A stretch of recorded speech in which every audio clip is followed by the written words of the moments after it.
మనోరంజన news ప్రతినిత్యం ప్రజలకు. ఆదివారం స్పెషల్లో సూర్యనారాయణ స్వామి కృప కథతో మీ ముందుకు వచ్చాను. ఆ దేవుని కృప వల్ల అతని జీవితం మారిపోయింది. ఇలాంటి కథలు వినడం మన జీవితానికి కూడా మంచిది. పూర్వకాలంలో ఒక చిన్న గ్రామంలో రామయ్య అనే పేద రైతు ఉండేవాడు. అతను ఎంత కష్టపడ్డా అతని జీవితం సుఖంగా ఉండేది కాదు. అప్పులు, కష్టాలు అతన్ని వెంటాడేవి. ఒకరోజు గ్రామానికి వచ్చిన ఓ వృద్ధ సన్యాసి రామయ్యకు ఇలా చెప్పాడు: నీ ఆత్మను శాంతింపజేయి. ప్రతి ఆదివారం ఉదయం సూర్యోదయం సమయంలో భక్తితో సూర్యనారాయణ స్వామిని ప్రార్థించుక, నీ జీవితంలో మార్పు వస్తుంది. ఆ మాటలను గుండెల్లో పెట్టుకున్న రామయ్య ప్రతి ఆదివారం తెల్లవారుజామున లేచి సూర్యోదయాన్ని చూసి చేతులు జోడించి ప్రార్థించేవాడు.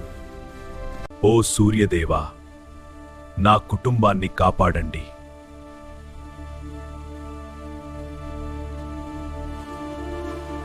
కొన్ని రోజులు గడిచాక ఆశ్చర్యంగా అతని పొలంలో మంచి పంట పండింది.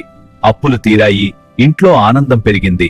చూడు, అప్పుడు రామయ్య గ్రహించాడు, భక్తి, విశ్వాసం ఉంటే దేవుని కృప తప్పకుండా లభిస్తుంది. ఈ వీడియో నచ్చితే ఒక లైక్ కొట్టండి. మనోరంజని తెలుగు టైం సబ్స్క్రైబ్ చేయండి.